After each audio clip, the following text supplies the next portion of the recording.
ఓం శ్రీ గురుభ్యో నమః.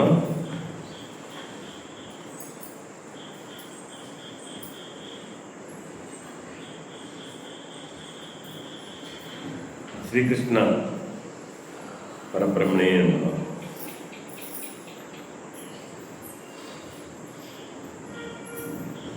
ఈరోజు వచ్చిన కాన్సెప్ట్ తెలుసుకుందాం.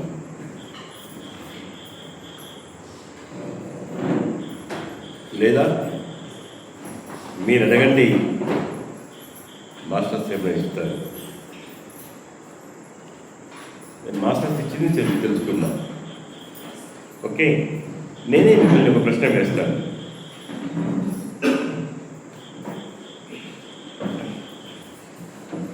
ఈ ప్రశ్నకు సమాధానం అందరికీ తెలిసింది. సమాధానం తెలియని కఠినమైన ప్రశ్న మాత్రం కాదు. సులభంగా అందరూ చెప్పగలుగుతారు.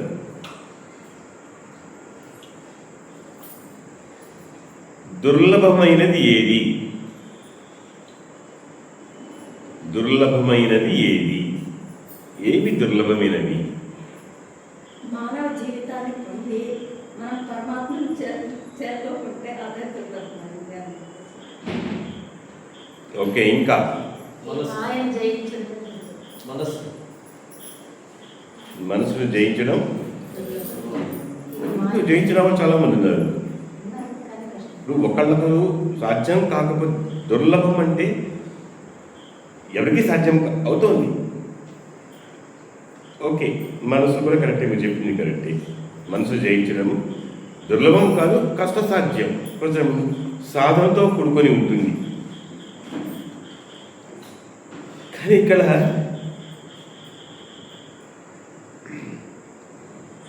సాధన చేసినా లభించింది. దుర్లభమైనది ఏది?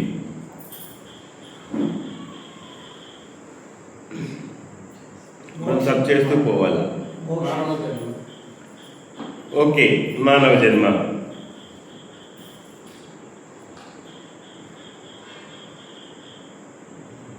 దుర్లభం మనుష దేహ అన్నారు. మనిషి యొక్క దేహం రావడం దుర్లభమే. బట్ వస్తుంది కదా, అలా వచ్చింది కాబట్టి మనం ఉన్నాం. జంతునాం నరజన్మ దుర్లభం గ్రహ అన్నారు. అన్ని జంతువులకెల్లా నరజన్మ చాలా దుర్లభమైనది. సో దుర్లభమైనది అనుకున్నది మనకి దొరికింది.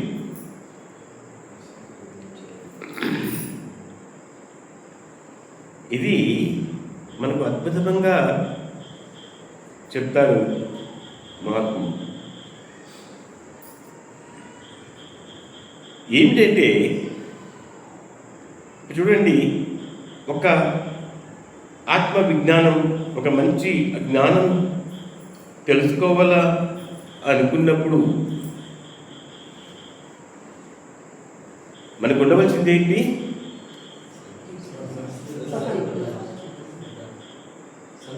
తెలియచెప్పేవాడు కావాలి కదా. ధర్మం గురించి సరైన ఆత్మ విజ్ఞానం, ఆత్మ అంటే ఏంటి, దాన్ని ఏమి సాధన ఎలా చేయాలి, ఇలా చెప్పేవాళ్ళు మనకు బోధించేవాళ్ళు దొరకాలి.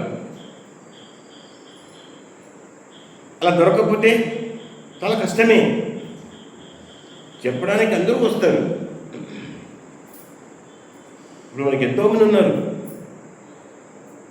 బట్ సరైన జ్ఞానముని సరైన సమయంలో సరైన విధంగా దాన్ని వ్యక్తపరిచే, బోధించే వ్యక్తికి దొరకాలి. ఆ వ్యక్తికి సహనం ఉండాలి, ఓర్పు ఉండాలి. బాగా ధర్మము, అజ్ఞానము తెలిసిన వాళ్ళు చాలా దుర్లభం అని చెప్తారు. జ్ఞానవంతులు ఉన్నారు,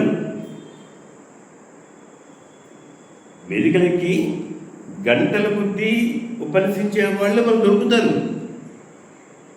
అయితే సరైన జ్ఞానమును అందించే వాళ్ళు వేళ్ల మీద లెక్క పెట్టేట్టుగా ఉన్నారు. చాలా దుర్లభం అని చెప్తారు. ఒకవేళ అటువంటి వ్యక్తి మనకు లభించిన అంటే బాగా జ్ఞానం తెలిసిన వ్యక్తి మనకు లభించిన దాన్ని చెప్పే వ్యక్తి కావాలి, చెప్పగలగాలి. నీకు తెలుసు, బట్ ఎదుటి వాళ్లకు చెప్పడానికి దొరకదు, చాలా చాలా కష్టం. ఇప్పుడు హిమాలయాలకు పోతే, మీరు ఉత్తరాఖండ్కి పోతే ఎక్కడ చూసినా ధ్యానం వచ్చిన వాళ్ళు దొరుకుతారు, మీకు చాలామంది కనబడతారు. అందరూ గడ్డాలు పెంచుకొని అందరూ జటాలు విడుదల అయి ఉంటారు. ఎవరు తిరిగిపోయినా వాళ్ళు ఏదో చెప్తుంటారు. వాళ్ళు సరైన జ్ఞానాన్ని ఎలా గుర్తిస్తాం? కనుక జ్ఞాని దొరకడమే చాలా దుర్లభము. దొరికిన ఆ వ్యక్తి బాగా చెప్పే వ్యక్తి అయి ఉండాలి.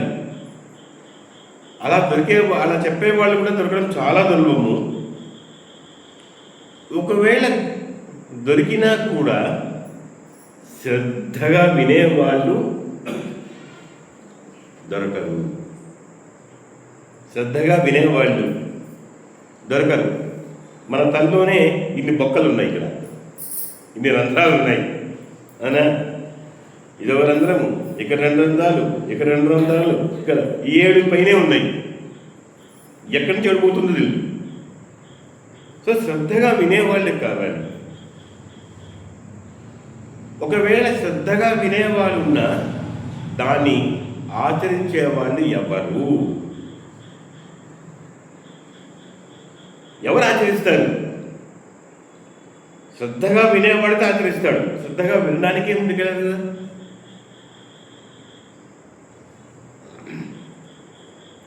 ఒక గంట సేపు మన సెంటర్లో అద్భుతమైన జ్ఞానం ఆశ్రయిస్తూ ఉంటే అది వినడానికి కూడా మనకి ఇంట్రెస్ట్ ఉంటుంది. అప్పుడే టైం అయిపోయింది, వెళ్ళిపోదాం అనేస్తుంది. మనసంతా ఇంటి మీద ఉంటుంది. మీకు శ్రద్ధ ఎక్కడుంది? మరి శ్రీకృష్ణ పరమాత్మునికి ఎంతటి జ్ఞానం ఉంది, అపారమైన విజ్ఞానం ఉంది కదా, కొలవలేనంత. మరి ఆయన ఎంతమందికి చెప్పాడు? ప్రత్యక్షంగా చెప్పినది 2 సార్లు అర్జునుడు చెప్పాడు, ఒకసారి ఉద్ధవుడు చెప్పాడు. ఎంతమంది చెప్పాడైనా? 1000 మందికి కరపత్రాలు వేసి దండాన కొట్టించి ఈరోజు మంచి ఆత్మ విజ్ఞానం ఉంటుంది, క్లాస్ ఉంటుంది, రండి అని పిలిచాడా? ఎంత శ్రద్ధగా అని చెప్పాడు. అదే కృష్ణ పరమాత్మ చెప్తాడు, ఉద్ధవ నీలో శ్రద్ధ గమనించినాను, నీకు వినడానికి శ్రద్ధ ఉంది, ఆచరించే శక్తి నీలో ఉంది, కనుకనే నేను నీకు ఈ జ్ఞానం ఇవ్వదలుచుకున్నాను నీకు అని చెప్తాడు. చూడండి, మన ఈ ధ్యాన కేంద్రంలోనే ఒక వ్యక్తిని మా ధ్యాన కేంద్రం 2 సార్లు క్లాస్ తీసుకుంటానని పిలిస్తే ఆ వ్యక్తి ఏమన్నాడు? ముందుగా ఎంతమంది వస్తారు అని అడిగాడు. నాకు చెప్పాడు ఎంతమంది వస్తారు అని అడిగాడు. 50-60 మంది వస్తారు. వెంటనే ఈయన కోపం వచ్చేసింది. ఆఫ్టర్ ఆల్ 50-60 మందికి నేను చెప్పాల్సింది నా స్థాయి ఎంతైనా, అంత కొంచెం మంది వస్తే నన్ను పిలుస్తావు నువ్వు, గుర్తుందా? నా దగ్గర నేర్చుకున్న ఆ వ్యక్తిని కూడా కాదు, మరీ ఆ వ్యక్తి అంటే నా శిష్యుడే కాదు, ప్రశిష్యుని పిలుచుకో. అది కూడా అతను వస్తే. ఇది జరిగింది మన ధ్యాన కేంద్రంలోనే. మరి శ్రీకృష్ణ పరమాత్మకు కన్నా గొప్పవాళ్ళ వాళ్ళు. ఒక్కరికే కూర్చోబెట్టి, ఉద్ధవునికి ఒక్కరికే కూర్చోబెట్టి అంతసేపు బోధించాడు. అర్జునికి ఒక్కసేపు కూర్చోబెట్టి 3 ముహూర్తాల కాలం అంతా బోధించాడు భగవద్గీతని. 45 నిమిషాలు ఒక ముహూర్తం అనుకుంటే దాదాపుగా 300 సేపు ఒక్కడికే. మనకు గుంపు ఉండాలి, శ్రద్ధగా వినేవాళ్ళు కావాలి. నువ్వు శ్రద్ధగా వింటావు కాబట్టి ఈ జ్ఞానం నీకు ఇస్తున్నాను. నువ్వు శ్రద్ధగా నువ్వు ఆచరించి శ్రద్ధగా అందరికీ బోధించు. అదేంటి స్వామి అంటే చెప్తాడు, ధర్మస్య దుర్లభో జ్ఞాత, ధర్మస్య జ్ఞానస్య దుర్లభో జ్ఞాత. జ్ఞానము ధర్మము గురించి బాగా తెలిసిన వాడు చాలా దుర్లభం. ఒకవేళ మన అదృష్ట కొద్దీ ఏమన్నా భాగ్యం కొద్దీ దొరికినా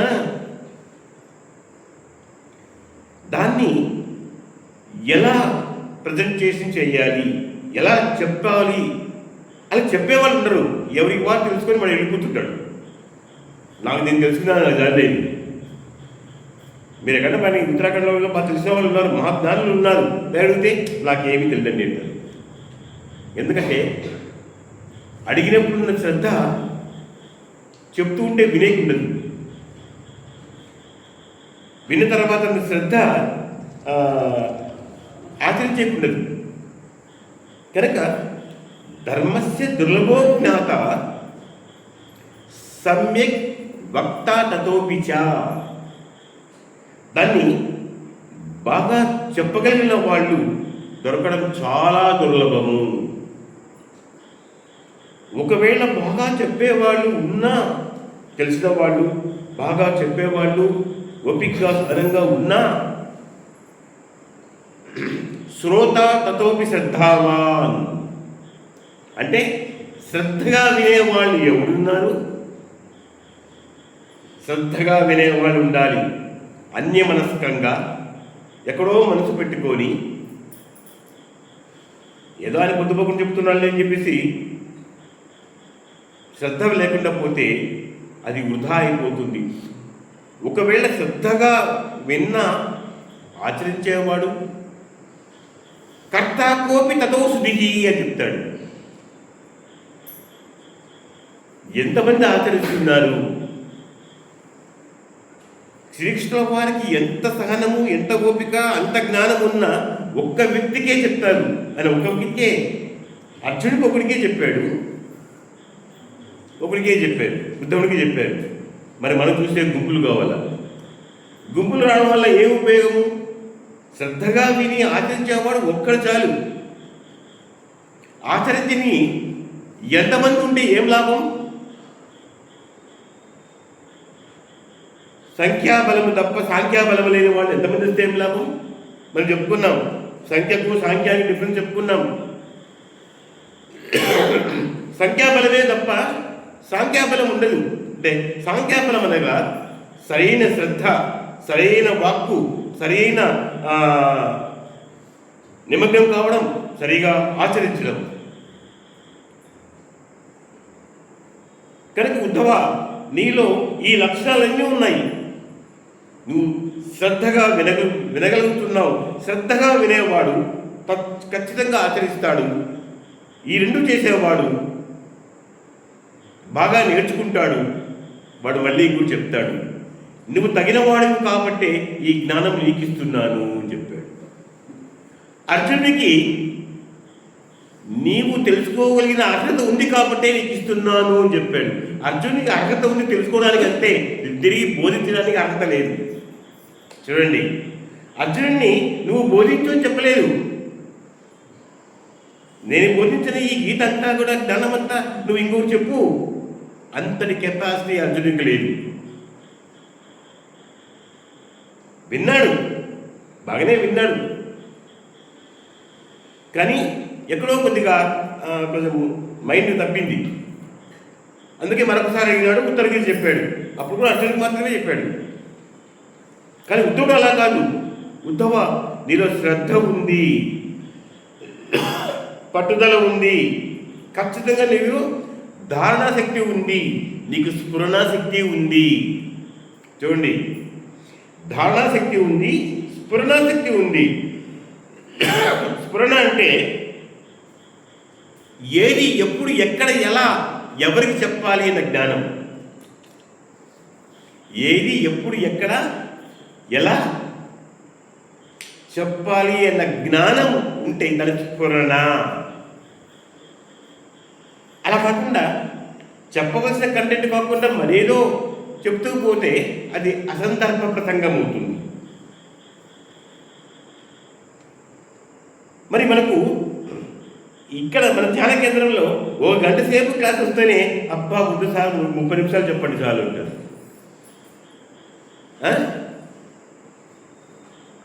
30 నిమిషాలు చాలు, 40 నిమిషాలు చాలు, 20 నిమిషాలు చాలు. మా సెల్ ఫోన్ అనుమతించవు. రికార్డ్ చేసేది పాపం అనుమతిస్తుంది, వినే వాళ్ళ సెల్ ఫోన్ అనుమతించవా? మీకు శ్రద్ధ లేదు కాబట్టే మరొకసారి వినడానికి ఇంట్రెస్ట్ చూపించడం లేదు. ఆల్రెడీ విన్నాం కదా సార్ క్లాస్, ప్రత్యక్షంగా సార్ చెప్తుంటేనే విన్నాము. మళ్ళీ సెల్ ఫోన్లో ఆన్ చేసుకొని యూట్యూబ్లో మరి ఎందుకు వినాలా? అంటే ఒక్కసారికే వచ్చే ఇంత జ్ఞానం వచ్చేసిందా మీకు? అలా అయితే మీకు అందరికీ పాదాభి వందనం.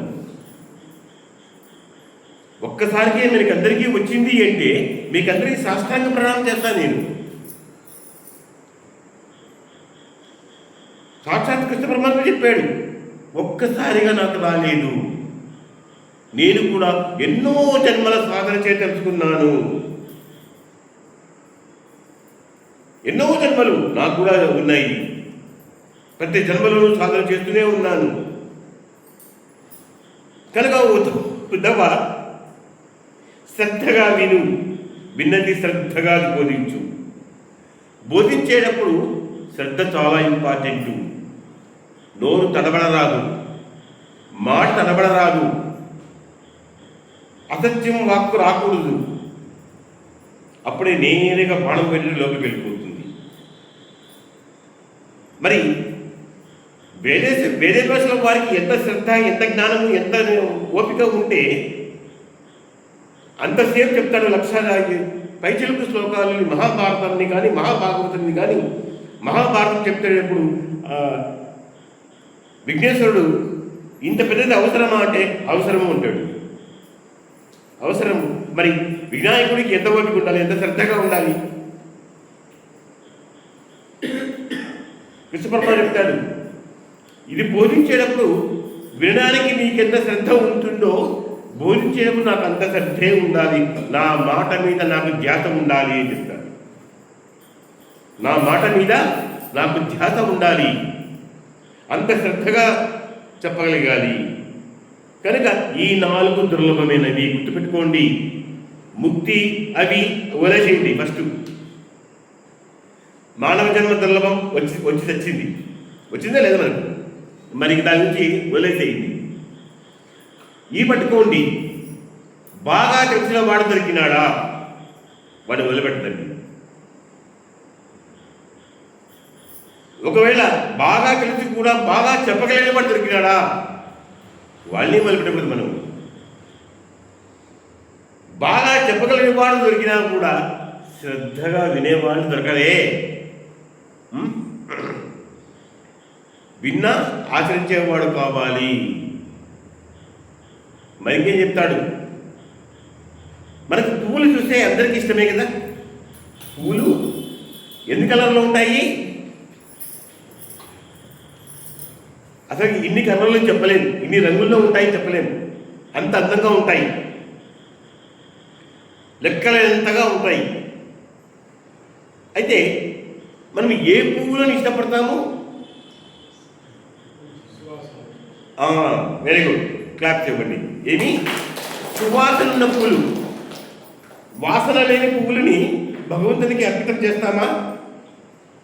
ఆ పువ్వు ఎంత అందంగా ఉన్ని, ఎన్ని బుట్టలు కొద్ది దొరకని, వాసన లేకపోతే ఒక పువ్వు కూడా మనం గుళ్ళో ఇవ్వము, మనం పెట్టుకోము, ఆడవాళ్ళు పెట్టుకోము. అలాగా మీ ఎంత అద్భుతంగా వచనం ఇచ్చినా దాన్ని ఆచరించని వాడు దొరికితే ధనే. కుసుమం వర్ణ సంపన్నం. చూడండి, కుసుమం వర్ణ సంపన్నం అంటే పూలు, పుష్పాలు అనేక రకాలు ఉన్నాయి, ఎంతో అందమైన పుష్పాలు ఉన్నాయి, నయనాన్నం చేస్తాయి. కుసుమం వర్ణ సంపన్నం, అయితే గంధహీనం న శోభతే చెప్పాడు. గంధహీనం న శోభతే, వాసన లేకపోతే దానికి విలువే ఉండదు. మంచి సువాసన లేకపోతే గంధహీనం న శోభతే.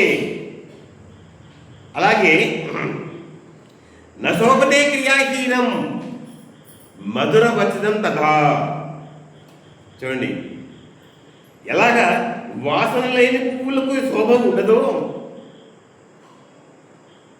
అలాగా మధుర వచనం ప్రవచనం ఎంత మధురంగా ఉన్నా దాన్ని ఆచరించేవాడు లేకపోతే ఆ జ్ఞానం వృధా. అందుకే జ్ఞానులు ఎప్పుడు కూడా ఎక్కడ చిక్తే అక్కడ, ఎప్పుడు చిక్తే అక్కడ నోర్ని ఉపయోగించుకో. శ్రద్ధ ఉన్నవాడు దొరకాలి, ఒక్కరు చాలు. అంతేగాని నేను వస్తే కనీసం 500 మంది ఉండాలి, 500 మంది లేకపోతే నేను రావడన్నా, ఇంత అహంకారం తోక్కుంటే అతనికి జ్ఞానం లేదు అర్థం, అతని ధర్మం తెలియదు అర్థం. ఈ రెండు అద్భుతమైనవి మనకు బోధించారు. ఏంటి? ధర్మస్య దుర్లభో జ్ఞాత సమ్యక్ వక్తా తతోపి చ శ్రోత తతోపి శ్రద్ధావాన్ కర్త కోపి తదశ్రుతీః. ఎంత అద్భుతంగా చెప్పారు. జై శ్రీకృష్ణ.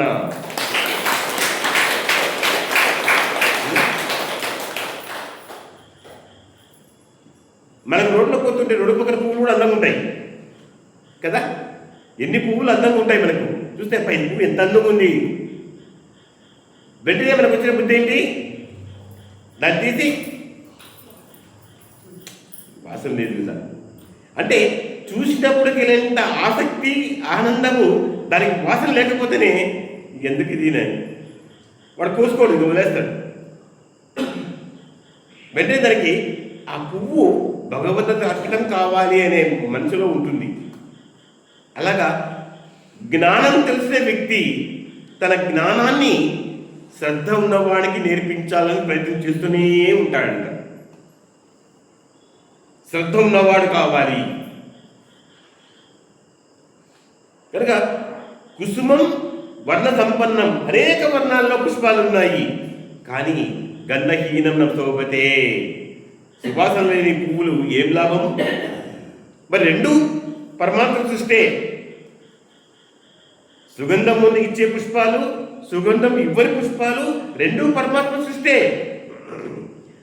కాకపోతే దేనికి ఎక్కువ ఆదరణ ఉంటుంది?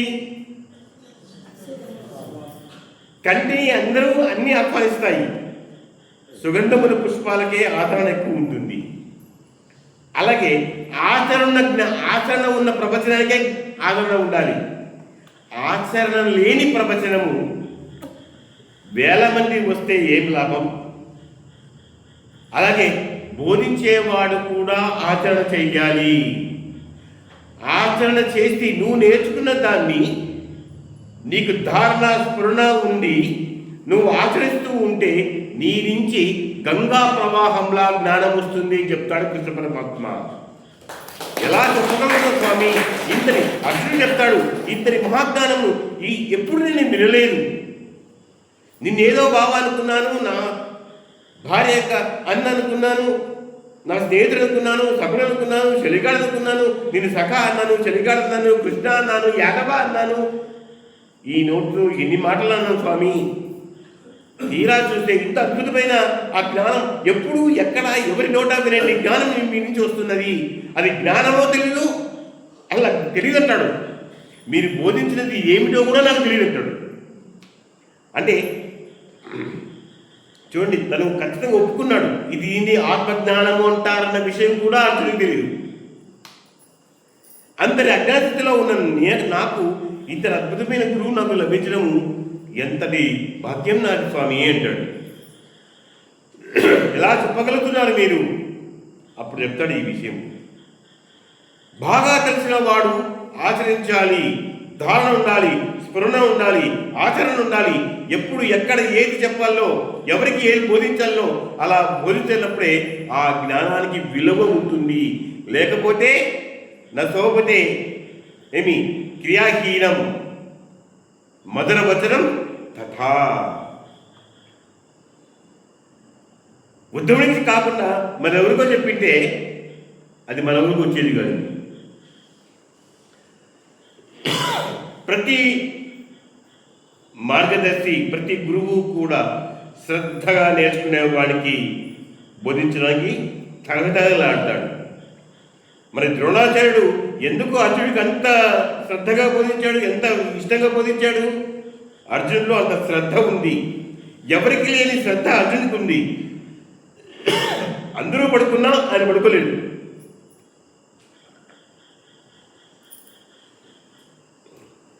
అర్ధరాత్రిలో కూడా విలువించే ప్రాక్టీస్ చేస్తూనే ఉన్నాడు. మనం ఇక్కడ నేర్చుకున్నది అర్ధరాత్రిలో మీరు ప్రాక్టీస్ చేస్తున్నారా? చెప్పండి.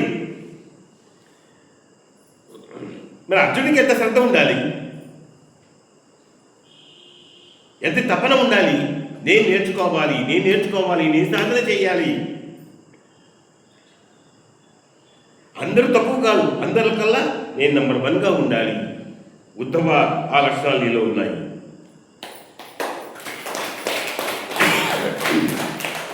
ఇప్పుడు ప్రత్యక్షంగా బోధించడానికి కృష్ణ పరమాత్మ లేడు, కానీ ఆయన బోధించిన అపార విజ్ఞానం మనకు అందుబాటులో ఉంది.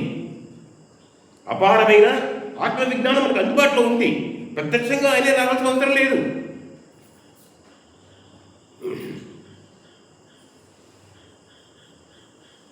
నేను ధ్యానంలోకి వచ్చినప్పుడు ఒకటే అని రిక్వెస్ట్ చేసుకుంటాను, నా నోటి నుంచి వచ్చే మాట నాది కాదు, మీదే. నాతో పలికించవలసిన వాళ్ళు మీరే. ఎందుకంటే మీకు నాకు తేడా లేదు కాబట్టి.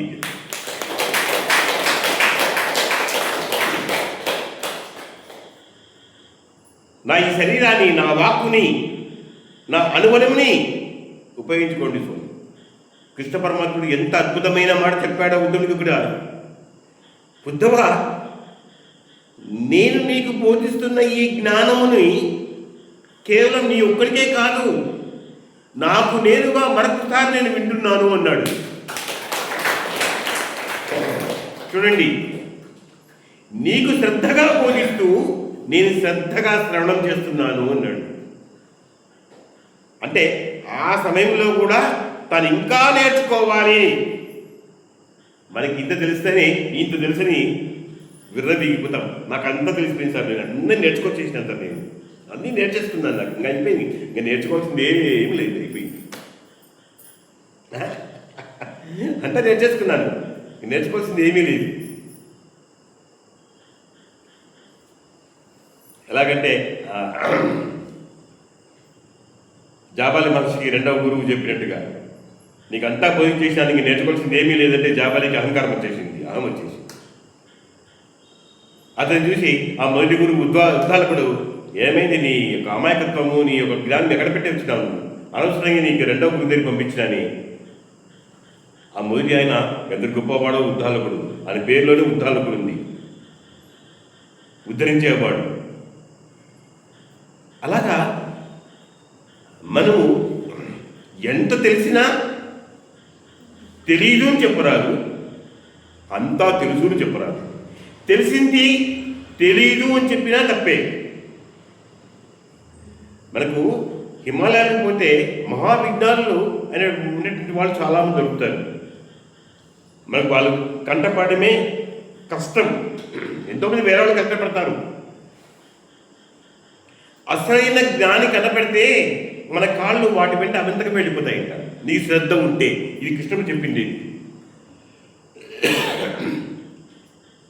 శ్రద్ధ ఉన్నవాడు మార్గదర్శి వెంట పరిగెడతాడు, ఎక్కడున్నాడు. అలాగే బోధించేవాడు శ్రద్ధ ఉన్నవాడి వెంట పరిగెడతాడంట. అక్కడ కలుసుకుంటారు ఇద్దరు. అలా కలుసుకున్న వాళ్ళే బ్రహ్మంగారు, సిద్ధయ్య. మరి బ్రహ్మంగారు పోయిలేదా సిద్ధయ్య దగ్గరికి? సిద్ధయ్య ఎక్కడున్నాడు? ఎంత శ్రద్ధగా ఉండి సిద్ధి పొందినాడు కాబట్టి ఆయన సిద్ధయ్య అయినాడు. తన దగ్గర ఎంతోమంది శిష్యులు వచ్చారు, మరి సిద్ధయ్యకి ఎందుకు వచ్చింది? శ్రద్ధగా విన్నాడు, విన్నది ఆచరించినాడు కనుక. మై డియర్ మాస్టర్స్, అనేక రకాలుగా ఉన్న పూల కన్నా సువాసన ఉన్నవి వాటినే ఎక్కువ ఇష్టపడతారు. అలాగే ఆచరణ లేని మధురవచనం ఎంత చెప్పినా కూడా వృధా అవుతుంది. మనకి ఎవరైనా దొరికారనుకోండి, ఫస్ట్ వాళ్ళతో పాటు నేను మీతో పాటు నేను చేస్తాను. ఎవరైనా మంచి జ్ఞానం ఉన్న వ్యక్తి, బాగా చెప్పగలిగిన వ్యక్తి, బొంతగలిగిన వ్యక్తి ఉంటే మీతో పాటు నేను వచ్చి శ్రద్ధగా వింటాను. అలా సెర్చ్ చేయండి, ఎవరు దొరుకుతారేమో, నేను వస్తాను. ఏమండి, మరి దీనిలో మన దుర్లభమైపోయింది ఏది? దుర్లభమా కాదా? శ్రద్ధగా ఇంకొకసారి వినండి అయ్యా, సెల్ ఫోన్ ఆన్ చేసుకొని రికార్డ్ చేస్తాము, దాన్ని యూట్యూబ్లో ఎక్కిస్తాము, ఇంకొకసారి వినండి అయ్యా అని చెప్తే వింటున్నారా? మరి ఎంతమంది మీ మీ స్టేటస్లో దీన్ని పెట్టుకుంటున్నారు? నేను పిచ్చోడు, నేను పెడుతున్నాను, ఈమె పెడతాంది, అప్పుడు ఆమె పెట్టింది. పిచ్చోడి ఏదంటే నా డబ్బా నేనే కొట్టుకున్నాను. నిజమే, మీరు చూసారా? నా స్టేటస్ చూస్తుంటారు కదా, నా స్టేటస్ చూస్తుంటారు కదా మీరు. నా డబ్బా నేనే కొట్టుకుంటున్నాను, కృష్ణ పరమాత్మ తన డబ్బా నన్ను కొట్టుకుంటున్నాడు. మీకు ఒక్కసారి అనిపించదా దాని స్టేటస్లో పెడదాము అని? సార్ పెడుతున్నాడే తన స్టేటస్లో, యూట్యూబ్స్ పెడుతున్నాడే, ఇది ఇంకా 10 మంది చేరుతుంది కదా. మీ మీ కాంటాక్ట్స్లో 200 మంది 300 మంది ఉంటారు కదా. 400 మంది చూసినప్పుడు 400 మంది చూస్తే 400 వ్యూస్ పెరుగుతాయి కదా. మనకు వ్యూస్ పెరగడానికి కాదు, కనీసం ఒక ఇద్దరన్నా వింటారు. 400 కాంటాక్ట్స్ మీ సెల్ ఫోన్లో మీకు ఉంటే ఒక్కరినా వింటారా? అందరూ వదిలేసేయండి, ఒక్కరినా వింటారు కదా. ఆ ఒక్కరి కోసం పెట్టండి. మీరు ఎందుకు పెట్టరు? ఏంటి పెట్టిపో ఇన్స్టాగ్రామ్లో పెడతారు, ఫేస్బుక్ పెడతారు. మీ స్టేటస్ నేను చూస్తున్నాను, నా స్టేటస్ మీరు చూస్తున్నారు, నాకు అర్థమైపోతుంది ఎవరు చూస్తున్నారో అని. అలాగే మీరు ఏం స్టేటస్ పెడతారో నేను చూస్తున్నాను. చూసి వీళ్ళకి శ్రద్ధ లేదనుకుంటున్నాను. వినడానికి శ్రద్ధ కావాలి, చాలా ఇంపార్టెంట్. చూడండి మాస్టర్స్, చదివేటప్పుడు శ్రద్ధ ఉండాలి. ఒక గ్రంథం తీసుకుంటే ఒక్క శ్లోకం కానీ ఆ పరమాత్మ దయ వలన, ఆ గురువుల దయ వలన నేను శ్రద్ధగా చదువుతాను, అత్యంత శ్రద్ధగా చదువుతాను, అన్ని మనస్కంగా ఏదో అనుకొని. అలాగే అర్ధరాత్రిలో కూర్చొని శ్రద్ధగా ధ్యానం చేస్తాను. నాకు ఎప్పుడు వీలైతే ఎప్పుడు అర్ధరాత్రి 2 గంటలు కావచ్చు, 3 గంటలు కావచ్చు, 1 గంట కావచ్చు, 12 గంటలు కావచ్చు, తెల్లవారు 4 గంటలు కావచ్చు. ఎంతమంది శ్రద్ధగా లేచి ధ్యానం చేస్తున్నాము మనము? ఎంతమంది ప్రాక్టీస్ చేస్తున్నాము? ఒక్కసారి పడుకుంటే తెల్లవారుగా నిద్రపోయింది. మాకు నిద్రే పడ్డా సార్, నిద్ర పట్టినప్పుడు లేచి కూర్చోండి, ధ్యానం చేయండి. శ్రద్ధ ఎందుకు లేదు? ధ్యానం చేయాలని మనసు ఎందుకు రాదు?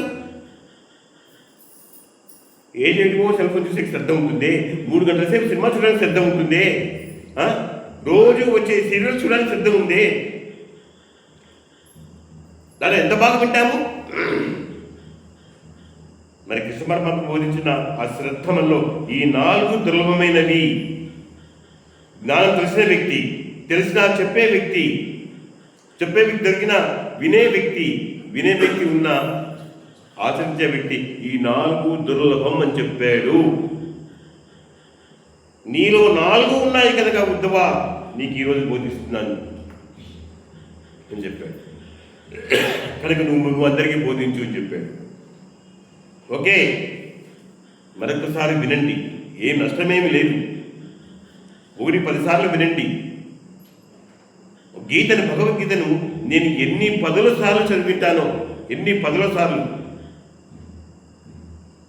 సార్ చదివిందే కదా, మళ్ళీ చదువుతాం. ఏముంది గీత అంటే?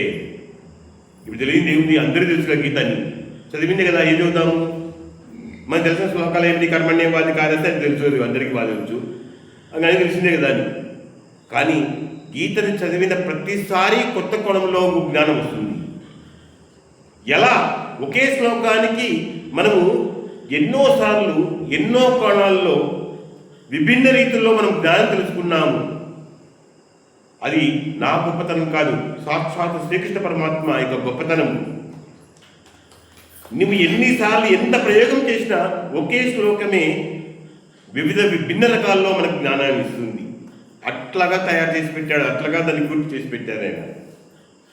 కనుక ఒకే శ్లోకాన్ని 100 సార్లు చదవండి, మీకు 100 సార్లు కూడా విభిన్న రీతిలో జ్ఞానం 100 జ్ఞానం కలుగుతుంది అనమాట. వివిధ పద్ధతుల్లో 100 జ్ఞానం వస్తుంది. ఒకే శ్లోకమే, అక్కడ అక్షరాల మారవు, పదములు మారవు, పాదాలు మారవు, 1వ పదం, 2వ పదం, 3వ పదం, 4వ పదం. అక్షరాలు మారవు, పదము మారదు, పాదము మారదు. కానీ ప్రతిసారి ఆ జ్ఞానం నీ కొత్త కోణంలోనికి వస్తానే ఉంటుంది.